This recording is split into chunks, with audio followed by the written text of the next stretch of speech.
Okay, we're finally able to take a break since the IROC is at the alignment shop right now. And as everybody can see, this is the first time we've sat down in a week after working 12 to 14 hour days on this stuff. Now, what you guys don't remember or don't realize is that when you do a production, it's not like you have a month or two. Like, you have a specified amount of time to get stuff done. And when you're playing with a almost 40-year-old car, you find stuff that you never expected to find and see stuff you never expected to see. It is like an archaeological dig. I think the problem with Junior and Terry and myself is we grew up with these cars because we're kind of old now. And we remember them when they were new. We drove them when we were new. And so when we start to like rip into these things, mentally, this car is not 40 years old for me. Mentally, I'm like, the car's like, was it 8, 9 years old? Yeah.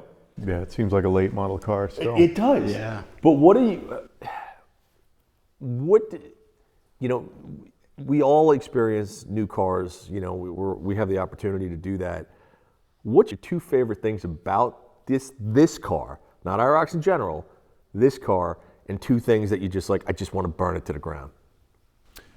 I kind of like this car because it reminds me of what a big deal it was when the 350 came back to the Camaro, and 87 is the year that happened. They built a handful of 350 cars in 86, I think, at the end of the year. But 87 is the first point where you could just walk into a dealer, order a 5.7 tune port IROC.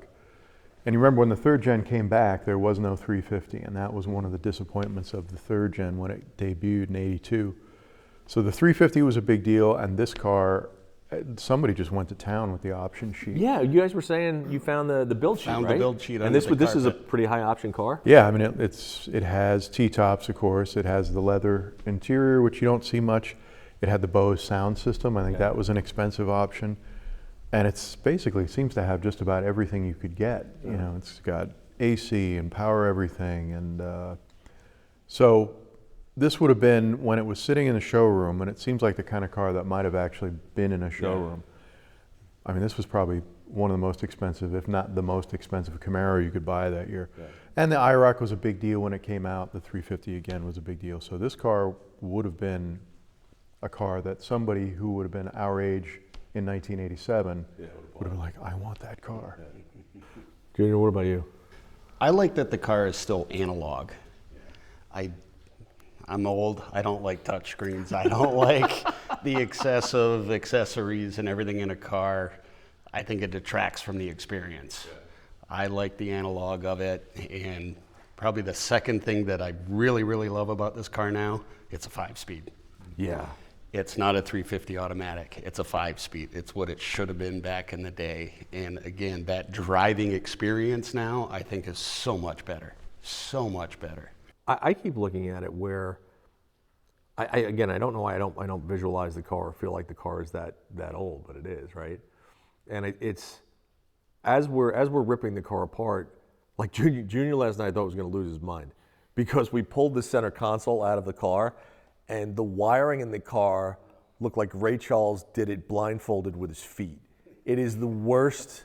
Like, there are wires and things everywhere. And Junior's like, I don't know how this stupid thing didn't burn to the ground right now. And so then he kind of went off on this tangent of just taping off live wires, because how many hot wires were under the dash? When I mean hot, like things that can go. Well, there's really no way to tell how many were hot because the 5 radios that have been in there over time were all patched in with white wire. So it was a ball of white wire. I have no idea where it goes. It's spliced somewhere up the dash, so I have no idea. So just tape everything off so there's no loose ends. Yeah. And yeah, what a mess. I think the other part is, we've got some amazing partners that are in this car, right? I mean, when we did season 1, Edelbrock jumped on board, and then we had Tremec jump on board with the TKX 5-speed, and both were kind of really transformed the car. And I will clarify, because if we don't clarify, people are going to yell at us. The original motor blew up. Yeah. Okay? I'm so sorry. I'm so sorry, car. I promise we'll bring you back to life. It's not like we wanted to put it. it blew up. So just relax yourselves. And that motor actually wasn't the original motor. It had already been replaced. once, Exactly. So And now we're doing, we're doing the interior with TMI and Hush Mat, and the whole idea of rehab was to take a car that was essentially worn out, right, and kind of give it new life again and put it back on the road for another 50, 60, 100,000 miles or whatever it was. And that's what we're doing.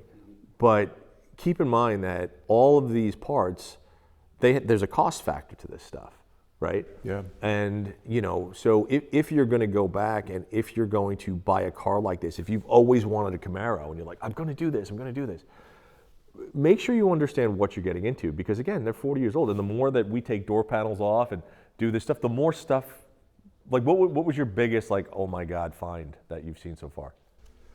Well, other than the wiring in the radio and the center console, the mouse house. Yeah. The mouse house was pretty bad. But here's the other part.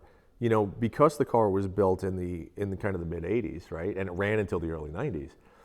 The car feels thoroughly modern, right? Like you can get in the car, especially now with the mods that we made. There is no reason you couldn't drive this car every day. And I keep going and I keep, yelling it and going, I'm like, I fall with this in and out of love relationship with the car, and I think we all do, right? Because you'll do this modification, like when we did the engine and the transmission, I was like, this thing is great, you could roll through the gears.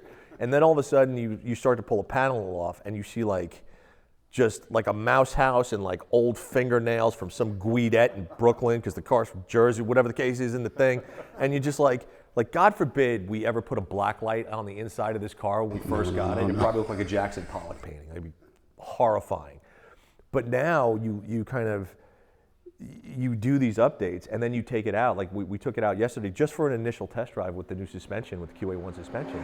And I think Terry and I just kind of looked at each other and I don't know. I don't know. I think our expectations were just different of what we thought it was going to be. Yeah, I didn't expect that it was going to drive that well. Yeah. We put coilovers on it, we put a suspension on it that, while it is intended for street use, It's pretty is serious. leaning heavily into Yeah. road handling Yeah.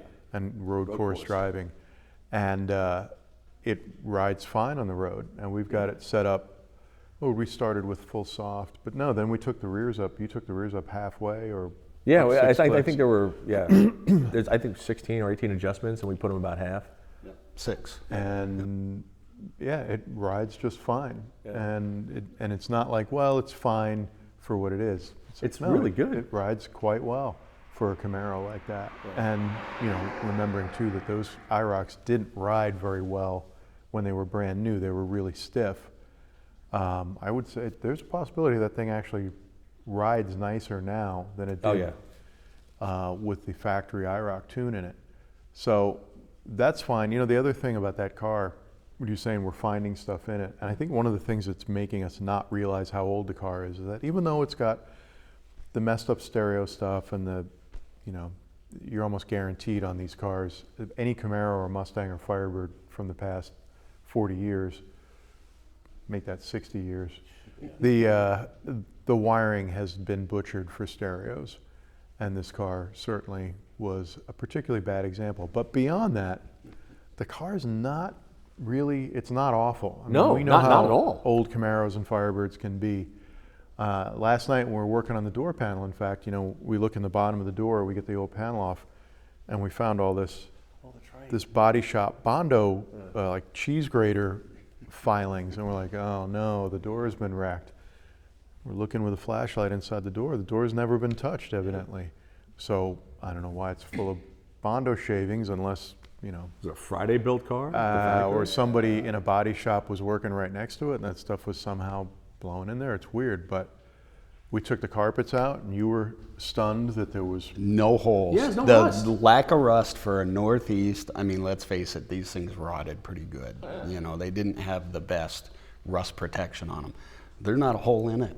There was some surface rust I had to paint over, sand down and paint over, but it's in incredibly good shape, which is fantastic. the well in the back, right? Oh yeah, they always collect water because the hatch seal goes and water leaks in. There's no drain there, but the paint's good. Yeah.